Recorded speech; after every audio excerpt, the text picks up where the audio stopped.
Good morning. Good to see all of you here today. For a lot of us, the morning came really early today. If you don't know what I'm talking about, we are in the midst. That is, if I was a trucker and I was on a CB and somebody said they were in the rocking chair, that means we are in the middle, right? And we are in the middle of something we call Face the Fear, which is right out here in the back 40 area. We have a event that we have been conducting for years, but it's right back out here. We invite people on guided tours back looking for the, what is the gemstone called? Jadeite. Oh, Jadeite. I'm going to name my next child Jadeite, I think.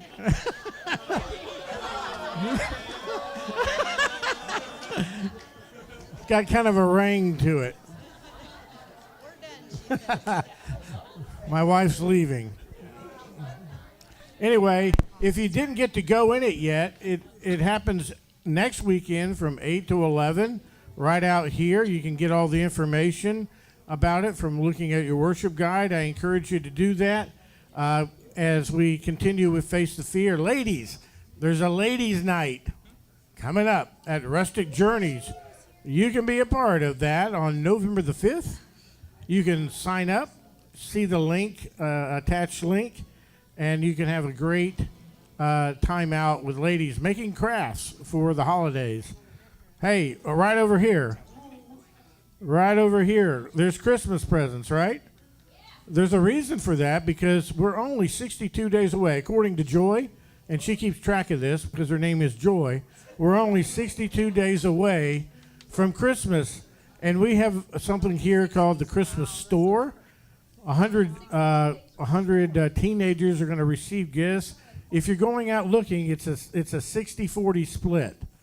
60 boys, 40 girls. So if you're out looking for deals, just keep that in mind. But we need to make this pile really big.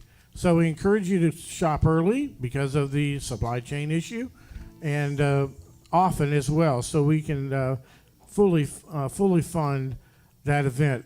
Hey, you know, we're right on the verge of worship, and listen to these words of encouragement from Ephesians chapter 2.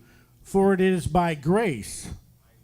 I'll say that one more time. For it is by grace you have been saved through faith, and this is not from yourself, so get over yourself. It is the gift of God. That's good news, that we don't get what we deserve, right? So let's sing about it right now. Let's worship. What do you say? Would you stand?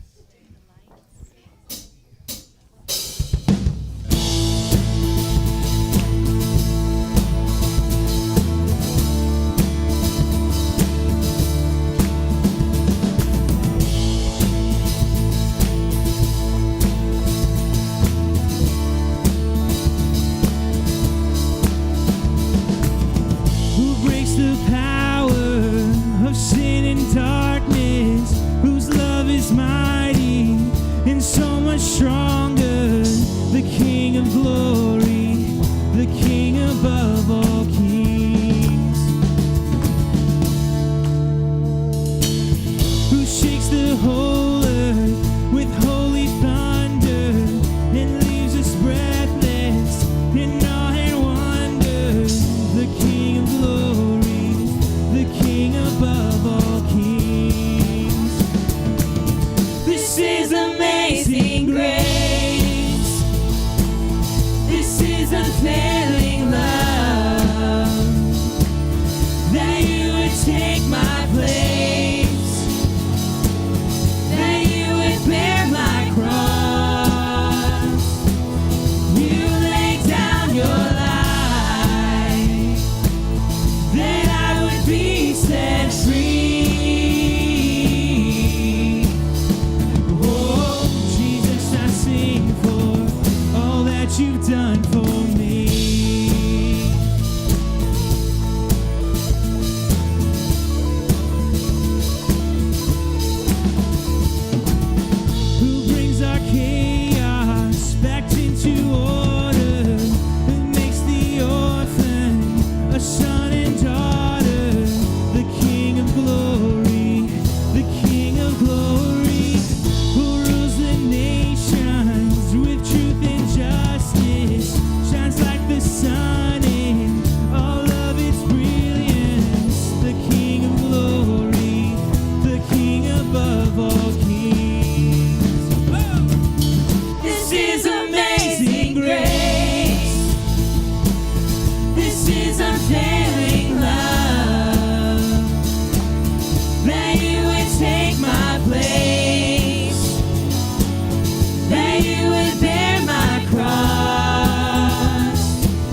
there are a couple familiar faces. Always good to have Jolly and Caleb home. Last time I made a big deal, like Caleb was here, like it was a big deal. And daughter, you were here first, right? So I know your whole life, and I'm like, hi Caleb, how you doing? What is wrong? But at least as exciting as you'll notice, there's movement in the cage today. Jacob is home. Woo! Now you guys know Jacob was with us every single week, right? But it's after they pushed the button to make him go, and so this is so much fun to have him home. He's doing an amazing job up at Florida State, being a young student and a student who's still standing for Christ, and it's just awesome. So I'm glad that he's still here. That just makes my heart smile. I'm glad you guys are here as well. Would you do me a favor? Don't go far. Just turn around and wave at folks. Try not to creep them out. Just wave at them. How you doing? How you doing? There you go. I know, right? I know. I blanked after. I was like, darn it, that was it. Oh my goodness. It's fine. Oh. Oh well. I got lost in the moment. Wow. The spirit. And that's okay. Would you pray with me? Oh, wow. God, I love to be in your house with your people. Yeah. I love it when we come with the energy to praise you for who you are and for what you've done. We are so grateful for the gift that is Jesus, for the gift that is family, and for the opportunity that you give us to come and to praise and to pray and to thank you for who you are and for all you've done for us. God, I pray that as we worship this day, it would be a day that would bring you honor, that we would let loose, be full on, fully invested in thanking you because you're worthy of all our praise. In Jesus' name, amen.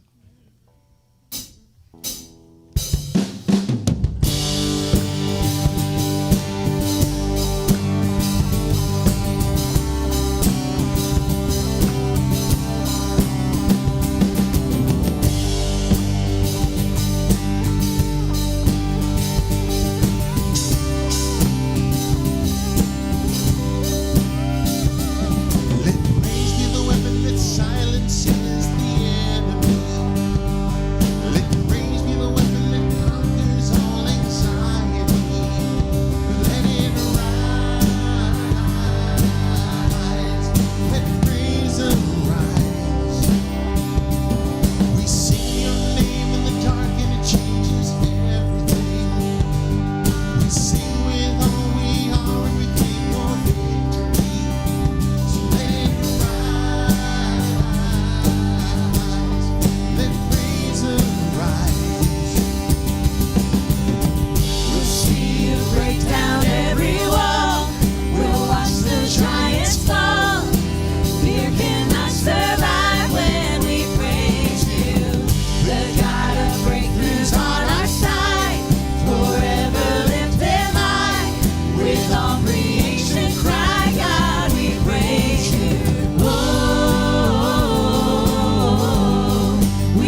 is what heaven sounds like. We praise you, we praise you. This is what living looks like. This is what freedom feels like.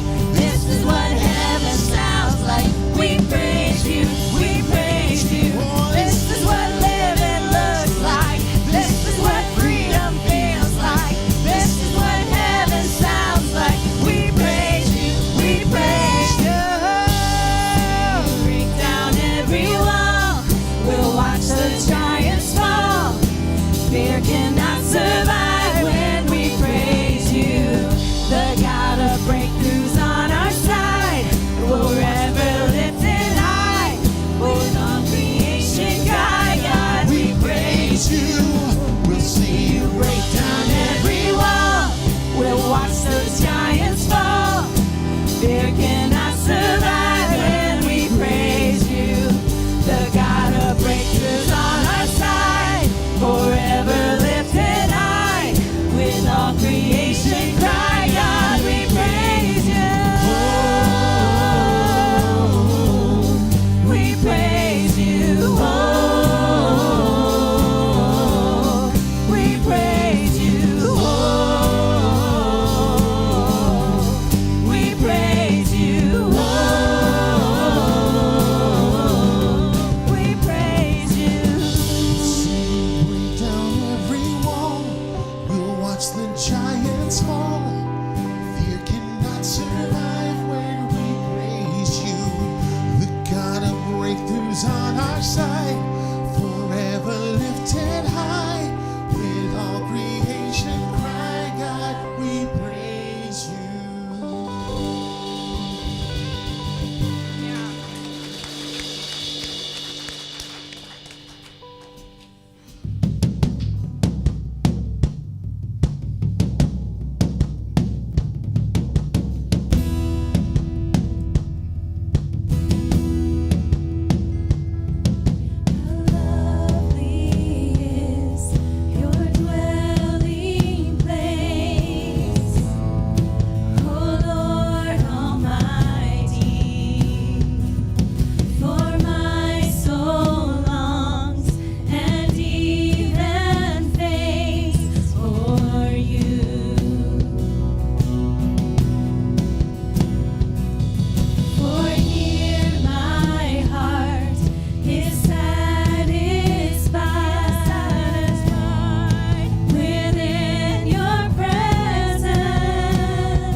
courts than thousands elsewhere.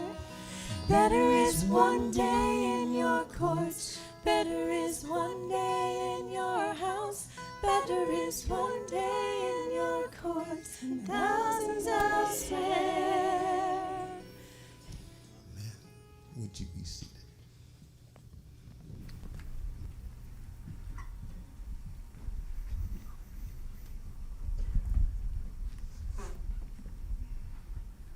As you're taking your seats, go ahead and grab your Bible. Go back to the Old Testament. We're back in the book of Esther.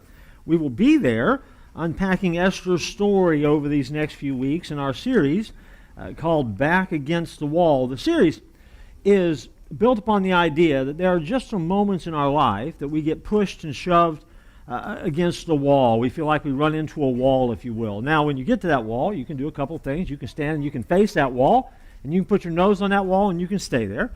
You can let that wall hit you so hard, or you hit the wall so hard, you just crumple like a little piece of dust at the bottom of it and lay there. Or you have the choice of turning around, placing your back firmly against it, and pushing off of that wall into the world so that you can face whatever it is that has backed you into that corner.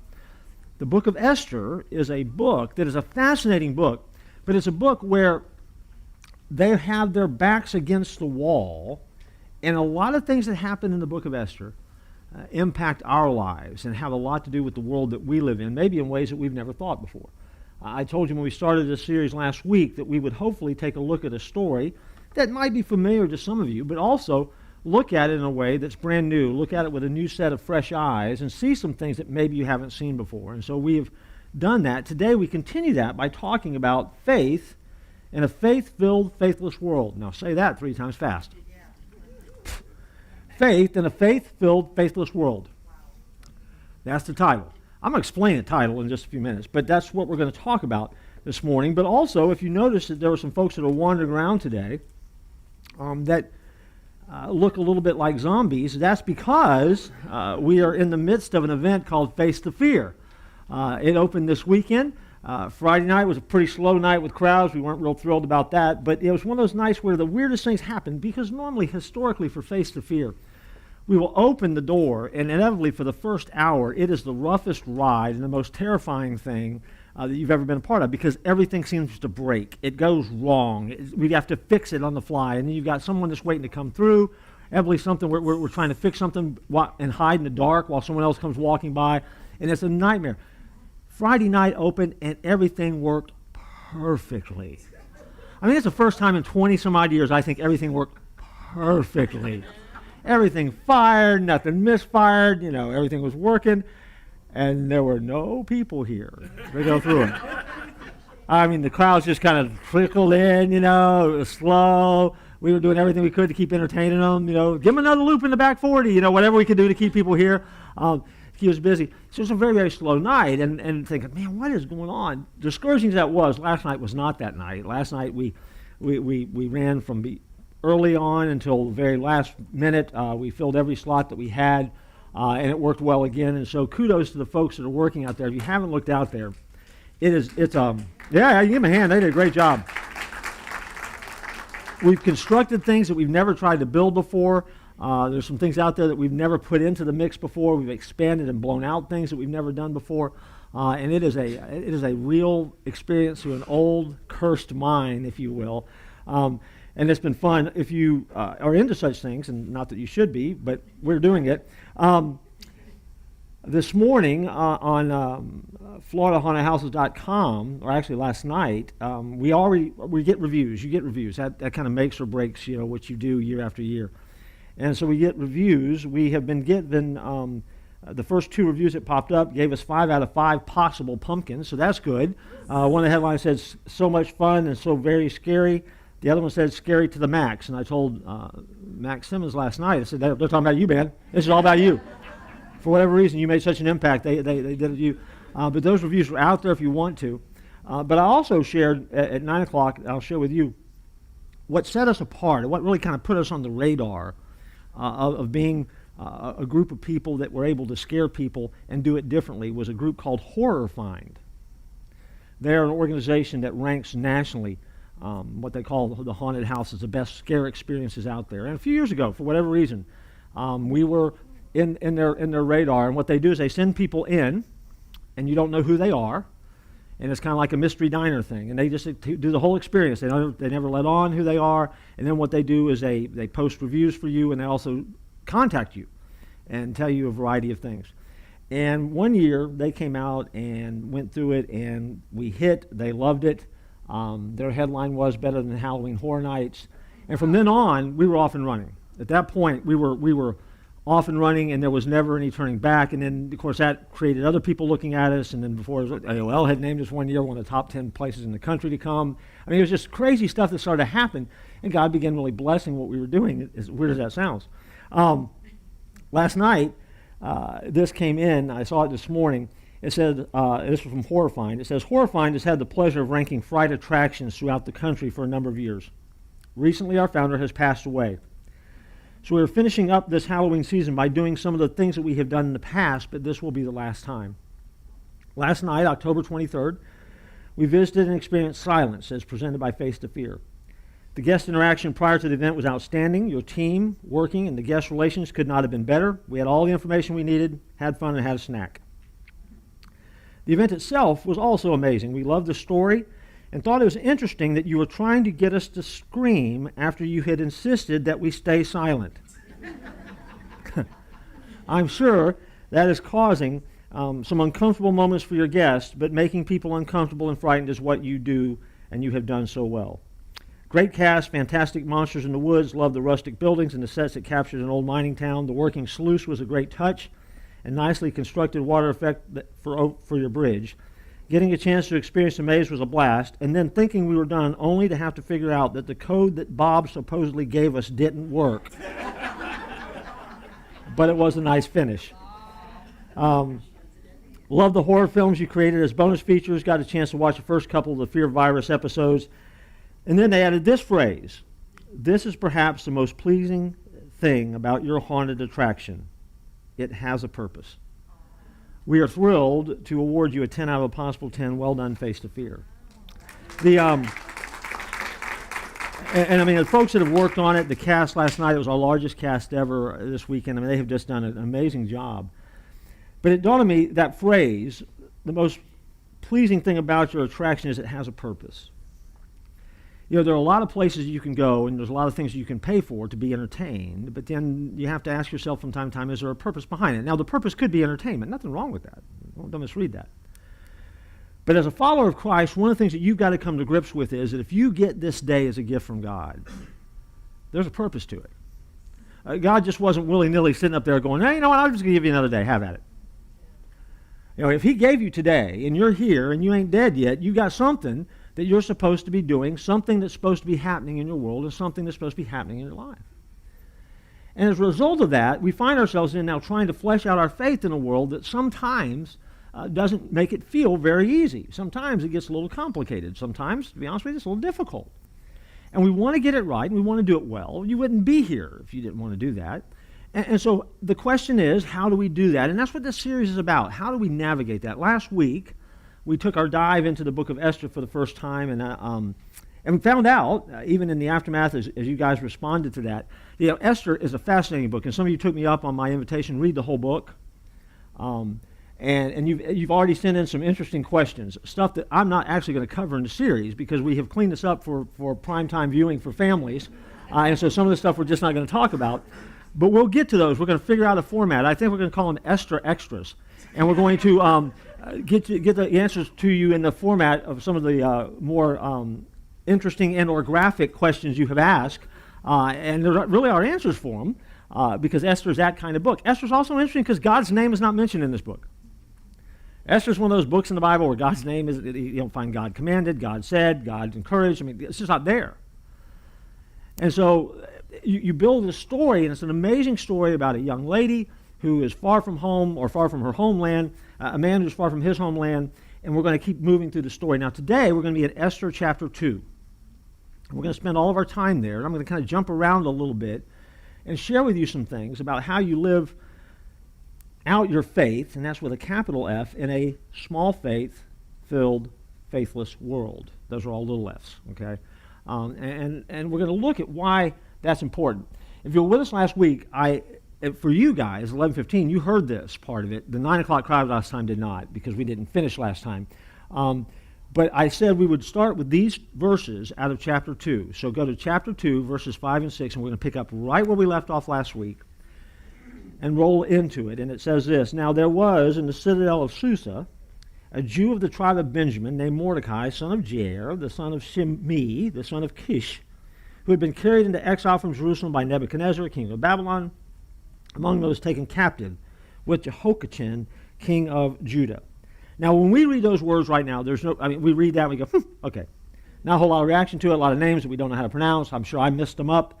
But people who were trained in the ways and the study of Torah would read those two verses, that paragraph,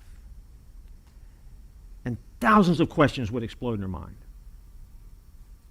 Now, we're removed from that. I mean, we're thousands of years removed from that. And so those questions don't explode for us. But if they did, one of the main questions ought to be, why would people who were chosen to identify as God's chosen people live like this? Now you say, well, it's simple. They're captives. Okay, they're in exile. But if you were with us last week, you also heard the fact that any Jew who wanted to leave had already had the opportunity to leave. So they've chosen to stay there. They're there. Why? And so let me give you a brick. We said we normally would give out principles. We're not giving out principles. We're giving bricks because of the back against the wall thing. We have a backdrop, so we got to call it bricks. And so this is a principle, or a brick, if you will, that we're going to build some ideas around as well as some main points. But this is the first brick of the day. A life touched by God always ends in touching others. A life touched by God always ends in touching others. And what I want you to know is while we ask the question about this guy named Mordecai and eventually this woman named Esther, the questions that we're asking, while they are important, what we do know is the end game. We know what's happening in the story. If you've already read ahead, you know how the story's end. They are there for a reason. They're there for a purpose. Now, that's a simple answer. God's got a purpose in it. But as simple as that answer is, hear me carefully. God has a purpose for your life, too, that's just as important. And I know that sometimes it's easy for us to get up and move through the course of a day and think, it's just a day. It's just me. I don't have a whole lot going on. I don't have any great skill set. I don't have any resources to draw from. I don't really feel like I have anything to offer. It's just me. But what I want you to know is that God has a purpose for you. And any life that God has touched, God always ends in touching others. In other words, He's going to take you and use you for something that is bigger and bolder than anything you ever thought. What it is, I don't know. That's for God to fill in the gaps. That's for you to choose to live out or not to live out. It's up to you. But I do know that when God touches your life, it's not an accident. And I know for a fact as we move into the story once again, even though we start with asking that question, which is a good question, it's a good study question, there's a reason that they're there, and the reason is simply because God has still got these folks, and they're chosen to do something. They're going to do something amazing. Mordecai, Esther, God's going to use them in a powerful way. And ultimately, Esther is going to save an entire nation of people. But we're not there yet. That comes later in the series. So let me begin by simply asking you this simple question. Who are you? Now, most of you can answer that question in a variety of ways. You can identify as a number of different things. So we go back to the passage and we say, well, what was Mordecai doing in the citadel of Susa? Because the citadel of Susa would be like me saying to you, I live on Capitol Hill in Washington. Okay, where Mordecai was in the center, the epicenter of influence and government in Persia. Most of the Jews that were exiled would get as far away as they could from that. They didn't want to deal with the mess, and they didn't want to deal with the scrutiny, so what they would do is they would live in the perimeters. They would live in the suburbs, if you will. If they moved in the suburbs, they didn't want to get caught in the traffic downtown. They didn't want to get caught in the Beltway loop. They didn't want to do any of that stuff. They wanted to be as far away as they possibly could. Get them away. Because they're exiles, I mean, they're not really apart, but they're able to function there. But, just get me out of that hub of what's going on. But Mordecai, no, that's not him. So while most Jews would have stayed away from that, Mordecai finds himself in the center of Persian politics and power. Look at verse 21. During the time Mordecai was sitting at the king's gate, Bigthana and Teresh, sound like wrestlers, two of the king's officers, guarded the doorway, and they became angry and conspired to assassinate King Xerxes.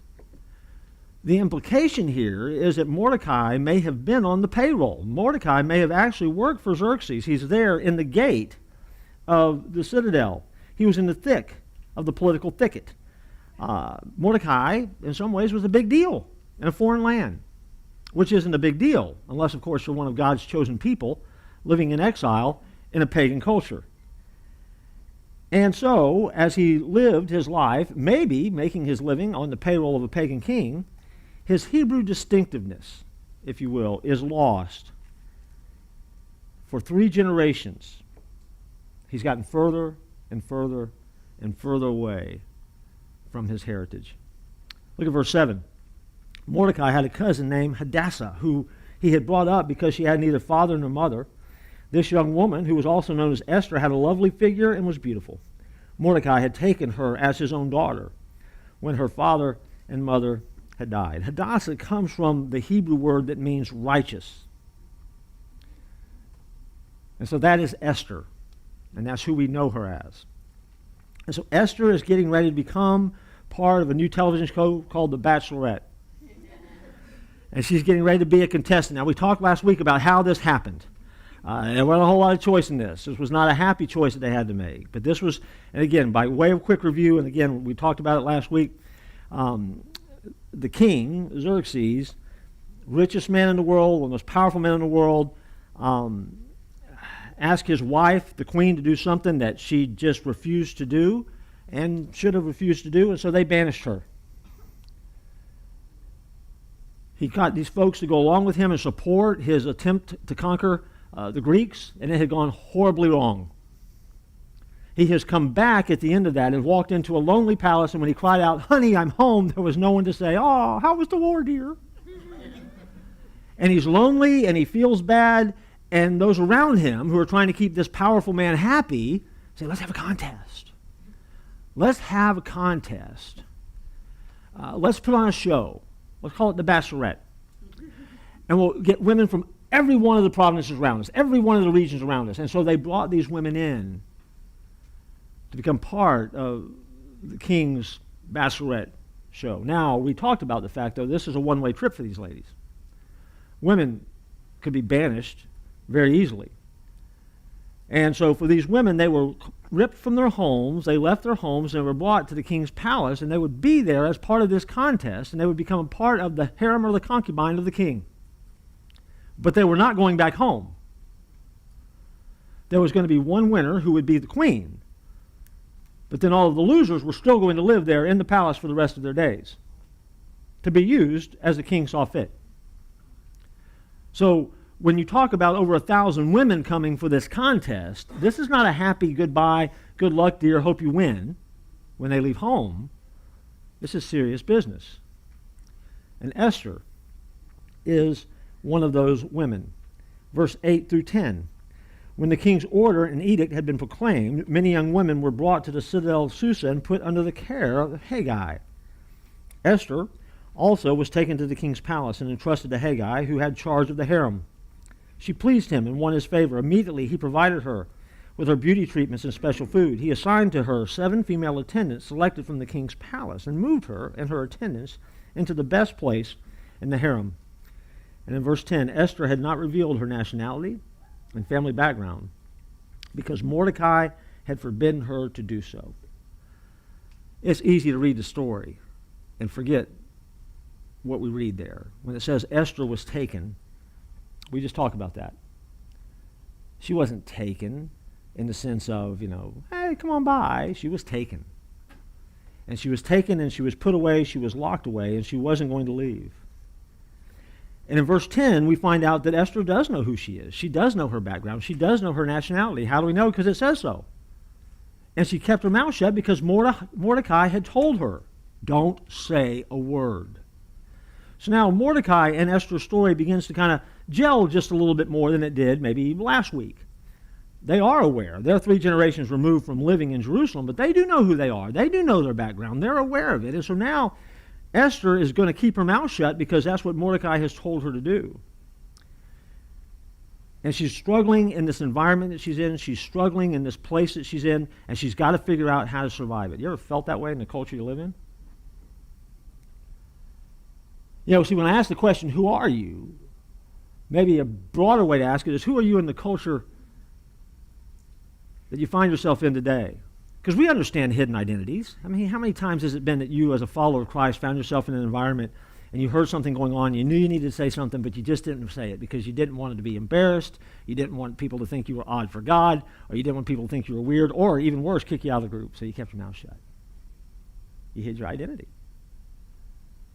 How many times you found yourself in an environment where you knew what you should do, you knew that there was a stand that you needed to take, you knew that someone needed to speak up on behalf of someone else, and someone needed to rally and be a defender of whatever was godly truth, but you just didn't do it because why? Because, well, the pressure was on. Nobody else was going to do it. And so you made a choice, you know, I don't want to mess up my influence, I'm going to keep my mouth shut and hope there's a better time. See, we've all done it, and we've all felt guilty about it. There have been moments that I knew I needed to speak up. There's been moments that you needed to do something to speak up, and we all have backed off of that. And we do it in a variety of settings. People do it all the time. They do it in school. They do it in clubs. They do it in workplaces. They do it on social media. I mean, we hide who we're supposed to be, and who we're supposed to be is someone who is saved by the grace of God, and that love of God flows through us. I mean, we are to be godly representatives in a world that desperately needs to hear it. But sometimes we feel like the pressure of the culture has backed us up against the wall, and we lost who we are in that. And we don't know how to navigate. And so we step into the story of Esther and Mordecai, and we find out that in their case, man, they're keeping it quiet. They're low-key in it. And again, we know how their story ends. So we know there's a purpose in that. But here's what I know about you. I know how your story ends. See, wherever you are, however you feel right now, God's got a purpose in it.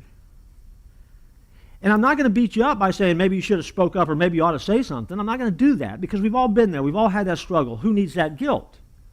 But what we do need to do is be very, very careful and make sure that we pick the spots and learn to look for the spots that God gives us so that we can be obedient in the moment and make the impact we're supposed to have. My fear is sometimes we don't want to do that. My fear sometimes is we've just gotten so good at hiding who we are, it's just easier not to. In Persia, interestingly enough, when Persia conquered people, they didn't make them quit worshiping the gods that they worship. Persia was very easy to get along with. Persians would conquer you, and they would come in and say, you can keep worshiping whoever you worship, as long as you add to that our gods and you worship when we say worship. So you can worship whoever you want, and just include our gods in the mix. We'll let you know what to worship and when to worship. You worship them. And you just worship all you want. You have complete freedom. And then the audacity to think, here are some people who are chosen by God as God's chosen, who know there's only one true God, and we can only worship one true God. That's the story of the Old Testament, right? And so they're dropped into that mix, knowing that they can't even worship without exposing who they are. But the Persians, they were so tolerant. You could worship anybody and anything as long as you didn't have the audacity to say there's only one true God and only one God worth worship. You ever notice that that's kind of the way it works in our world today?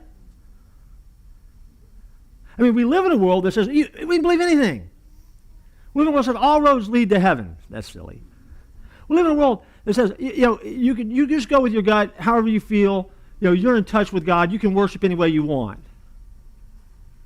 As long as you don't tell me there's only one way to heaven, and if I don't believe your way, I'm going to go to hell? That's not very tolerant now, is it? And so in a culture that says we're tolerant of all beliefs, I dare you, step up and say, you know what?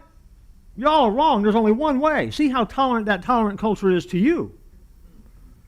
See, those that say we're tolerant are the least tolerant to those that dare to have something to stand on, those that dare to say we're going to have faith, real faith, in a world that's full of people with faith in a whole lot of stuff. but really are faithless. Living out your faith in a faith-filled, faithless world is tough to live and tough to say. And you have to make the choice. Okay, God, I'm going to trust you.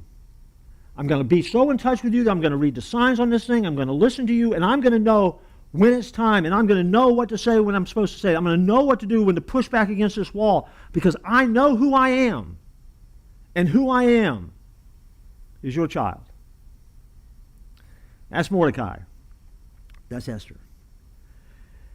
And they're living in a world where it gets tough. And so one of the things that happens to us is there is a moment that comes that we do have to step out. For us, next week we're going to see that moment that I would call, for Mordecai and Esther, a come to Jesus moment. But this is Old Testament, so that's not really what's happening there. But for us, it's a come to Jesus moment, where you're going to have to decide what it is you're going to do. We'll get there next week, so stay with the series. Don't give up on it. We just won't get there today. But let me give you another brick. The brick is this: don't be surprised what God asked you to, what God asked you to do yesterday is insufficient for your journey of faith today. Don't be surprised if what God asked you to do yesterday is insufficient for your journey of faith today. What I simply mean by that is you're not called by God to live an endless loop of Groundhog Day religious experiences. You're not supposed to live the same day over and over and over and over again. You're supposed to be growing. You're supposed to be changing. You're supposed to be transforming. God's supposed to be doing something different in your life. And as he grows you and he moves you from day to day, and as you live each day to the fullest for him, he is growing you and preparing you for the next day. I know folks, and I've hung out in church a long time, where what they've done is they've chosen to relive one religious experience over and over again, and they've never grown. And they've never grown beyond that first moment. And they think, well, I'm always trying to capture that moment where I'm on the mountaintop. Let me tell you about your spiritual life. You experience that mountaintop moment. You come off that mountain into the valley to find another mountain to climb and have another mountaintop moment. Your life is like this. You don't stay here and build your altar. Jesus talked about that, by the way, with Peter, James, and John. You're moving forward, and you're constantly going forward. And here's what I know because of what I have seen around me. The culture is shifting around us, and the culture around us today is changing. This is not the same world that it was 10 years ago, 20 years ago. Some of you are a child of the 50s, 60s, 70s, 80s. You've come along, and there's been a whole lot of changes that have taken place. And you think sometimes in your head, boy, it would be nice if we could go back that way. Well, let me tell you, you ain't going back that way. It's not going to happen. Because we don't move backwards. The call of God is always forward. And while you can long for the good old days, you can do that so long that you miss this day. Don't miss this day by longing for the good old days. And don't kid yourself. What you needed to do then is not what you need to do now, because the culture's not the same. You ever had a kid look back and say, this is, you don't understand the world I grew up. This is not the world you grew up in. You know what I've come to the conclusion? They're right. They're absolutely right. I grew up in a day where the video game was Pong. Were you good at it? I was pretty good at it. Yeah. It was Pong, and we were rich because we had Pong. Man, rich people had Pong. I grew up in a rich household. We had Pong. Boop, boop. I mean, it was awesome. I mean, you used to have to go someplace to play video games. You couldn't stay in your house and play. You couldn't play on your phone because we didn't have phones like that. We had phones with dials that you had to remember numbers. And sometimes it would even hurt your finger when you were a kid, dialing the number. You had to pull all the way over and let it go all the way back. Kids don't know that. My first cell phone was this big. I had to lay it on the ground, put my ear here, and then talk here, and then put my ear here and talk here. I mean, things have changed. Our kids don't understand that. If your kid can't take your phone and call up a YouTube video right now to show you what's so important to them, they think something's wrong with you. Did you not pay your bill? Do we not have internet? Do we have streaming here? What is wrong? What happened then isn't happening now. This world is different. And you got to deal with that. You don't have to like it. I didn't say you have to like it. I just said you have to deal with it. Mordecai probably didn't like the fact that he was stuck there in Susa. But he was, and he knew he was supposed to be there for a reason. And so ask yourself this question: God, where have you positioned me today that I can make an impact? Where have you positioned me today that I can have an impact? Because I can promise you this, wherever you are today, God's put you there for a reason. He knows that you're there, and you can make an impact. And if God has blessed you, then you have something to share. I shared with the Sunrise Bible Study crowd just a little while ago. Make sure what you share is a gift, not a curse. Because one way or the other, you're going to share something. So don't let people bump into you and walk away with, whoo, I don't want to see them again. When you bump into someone, make sure that they walk away thinking, man, that person's a gift from God in my life, and I see the blessing that's there. Second thing I want you to see is I also want you to see grace in the face. Grace in the face. Look at verse 9 and 10. She pleased him and won his favor. Immediately he provided her with her beauty treatments and special food. He assigned her to 7 female attendants selected from the king's palace, moved her and her attendants to the best place in the harem. Esther had not revealed her nationality and family background because Mordecai had forbidden her to do so. That phrase there that says that she won his favor, the literal translation of that in Hebrew is, she lifted up grace before his face. Isn't that awesome? That's a great line. She lifted up grace. Put it right in his face. You know, believe it or not, as a follower of Christ, you ought to be doing that all the time. You ought to be lifting up grace and putting it in the face of people. When you deal with people, is that what they would say about you? See, for Esther, her attitude and her spirit allowed her to model grace in the midst of what were bad circumstances.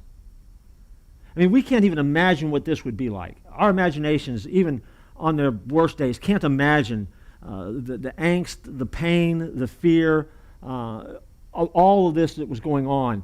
We have such a hard time getting it, but yet here we have a young lady who is now with one of the king's most influential servants, who models for him what the Bible describes as grace in his face.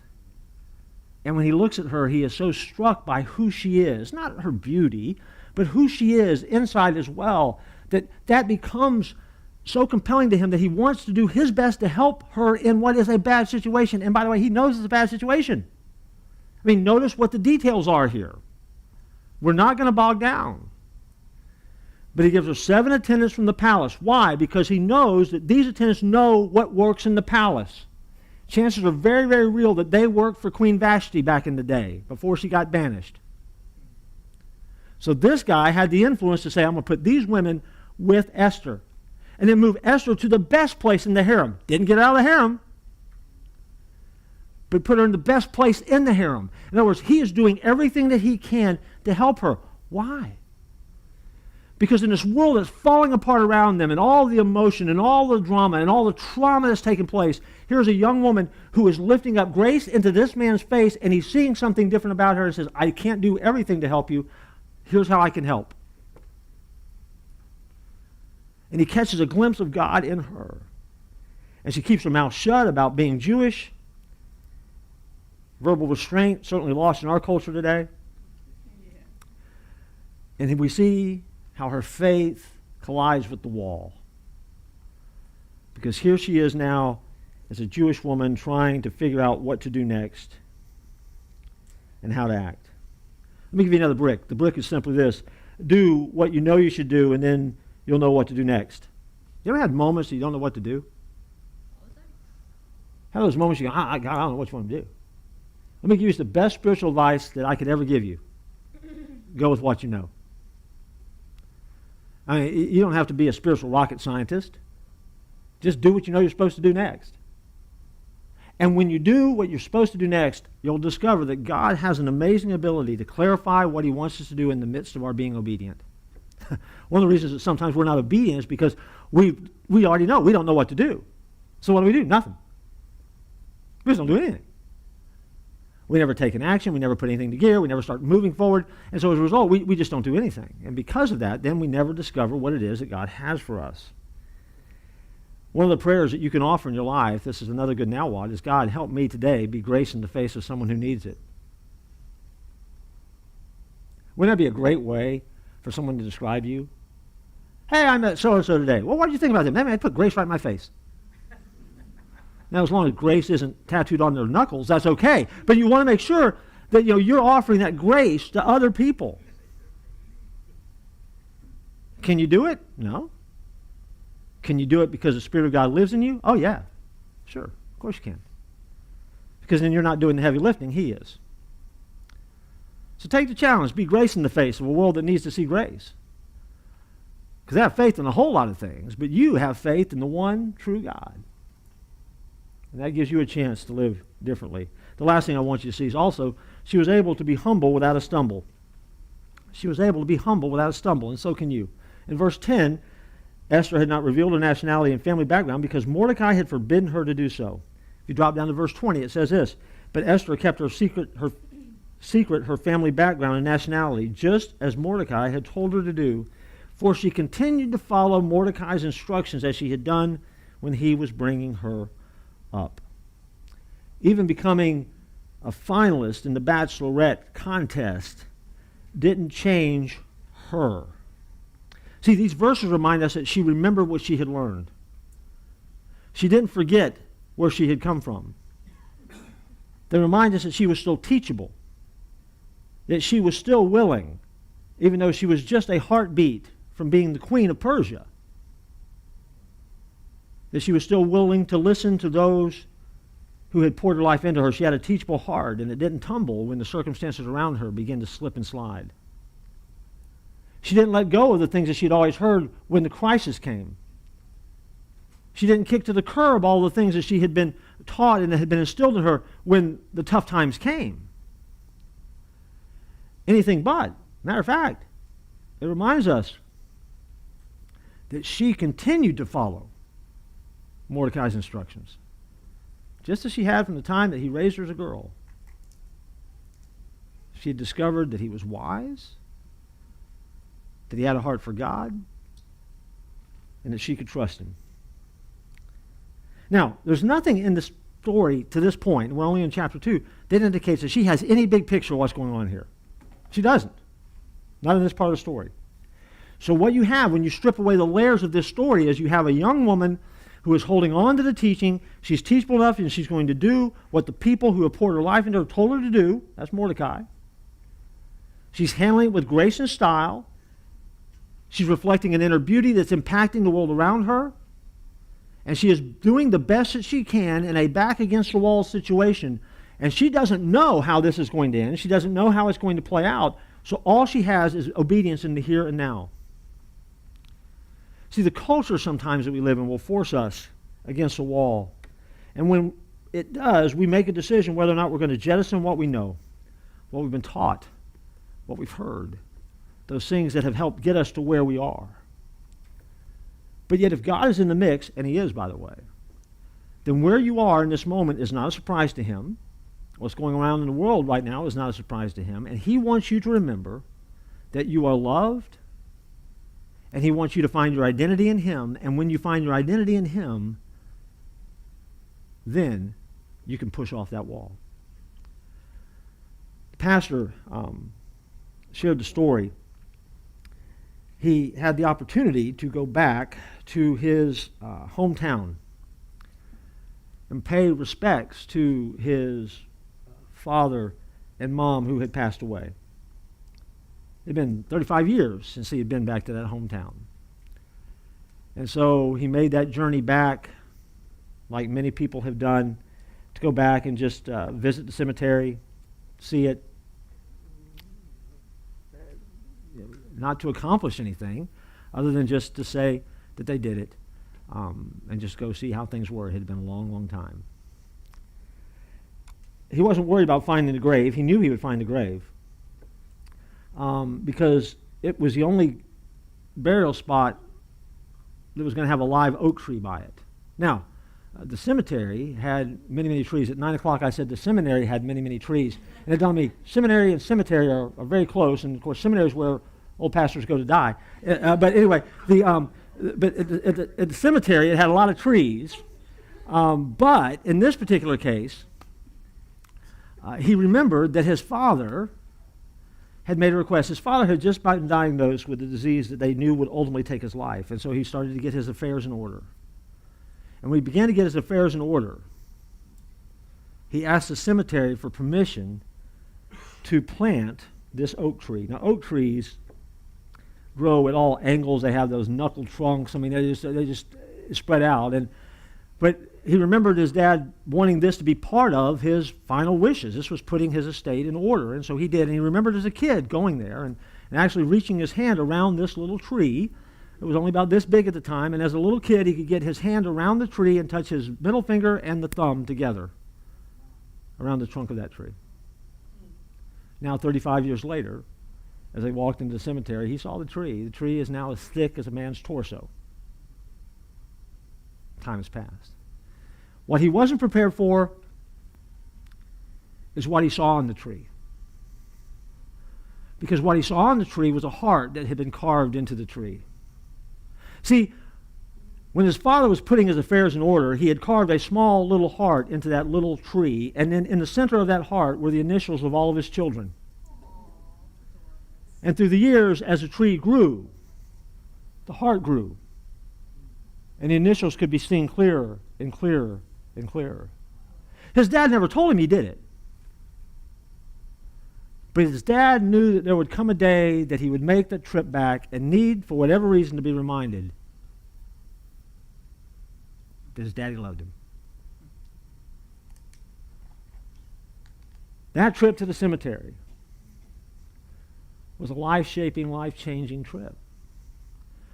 Because it reminded him of who he was and where he had been. And I want you to know, if you're a follower, God has not carved your name into a tree. He's done something better. He's engraved his heart and he's put it on a cross, and he's carved your name in crimson blood across that. And every year that passes, every day that passes, that cross continues to grow, that heart gets bigger, and your name is in the middle of it, because there is something for you to do and someone for you to be and something for you to become in a world that desperately needs the love of Christ. That's your job. You were made for this moment. The back against the wall, I don't know what to do, I don't know which way to go next, but I've got to do something. This is your moment. We don't exist in time and place and history for no reason. This is your moment. And you have to decide, am I going to be who I was created to be? Am I going to step up and get serious about this thing? Or am I going to let every other namby-pamby excuse for why I can't do something rule my life?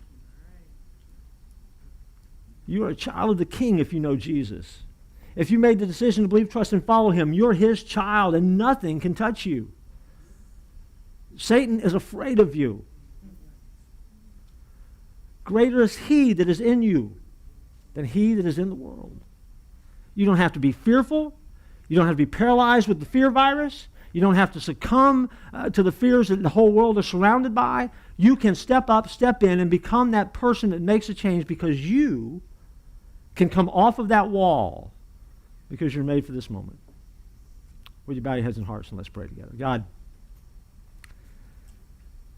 you change everything. Graves become gardens. Life shifts. We discover faith, real faith, in a world where people talk about faith all the time. And yet, the world really is faithless. And God, we have the opportunity to choose to follow you. Lord, there are some in this room, some who are watching this, some who will watch this later. It won't be live, but they never made a decision to believe, trust, and follow Jesus. If they're here before they leave this morning, I pray that they would take a worship flyer and fill it out and just check that box and say, I want to ask Jesus into my heart. I want to accept Jesus as Savior. And put it in the giving kiosk on the way out the door so we can contact them and say, this is what you need to do. This is what happens. This is what it means. This is what happens next. If they're watching right now, I pray that they would just send an email to us at the address that's there and just simply say, that's the choice I need to make today. Because by making that choice, they've taken the first step toward coming off the wall and pushing back into a world with the love of Christ. Lord, for many who will watch, many who are here this day, it's just easy to get bogged down trying to navigate this culture that we live in. And we're surprised, I think, in some ways, to find an Old Testament story that seems to speak and resonate so much with that. But Lord, help us to take the truth of your word this day and be reminded again of just how powerful you are and how you're at work even when we don't see it, even with us. We pray in Jesus' name. Amen.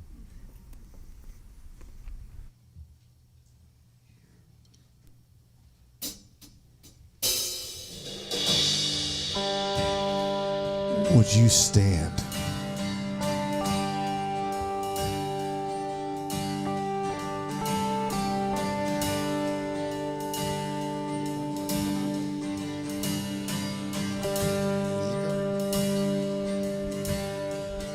I searched the world,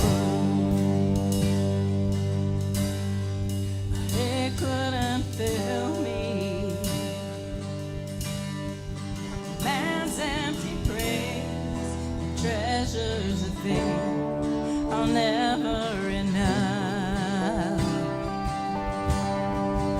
You came along, put me back together. Every desire is now satisfied here in your love. Oh, there's nothing better than you. There's nothing better than you, Lord. There's nothing, nothing is better than you.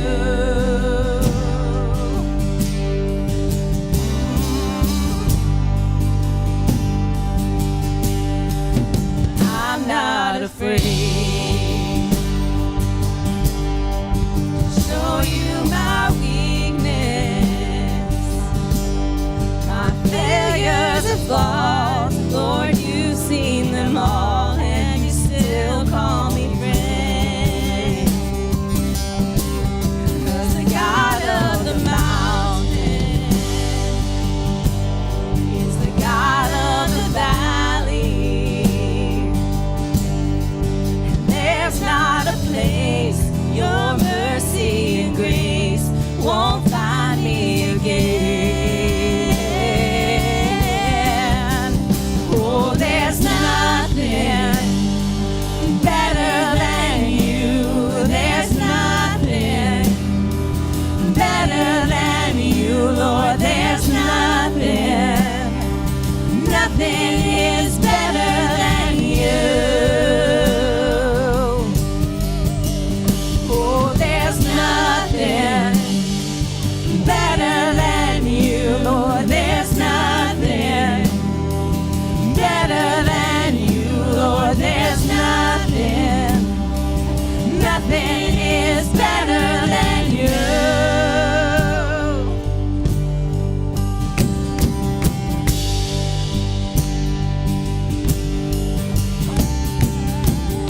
You turn mourning to dancing. You give beauty for ashes. You turn shame into glory. You're the only one who can. You turn mourning to dancing. You give beauty for ashes. Come on. You turn shame into glory. You're the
go and you serve a Jesus who can turn graves into gardens, who can make dry bones speak up and say, "Yah." You guys go do great things. Have a wonderful week. We'll see you soon. Bye-bye. Amen.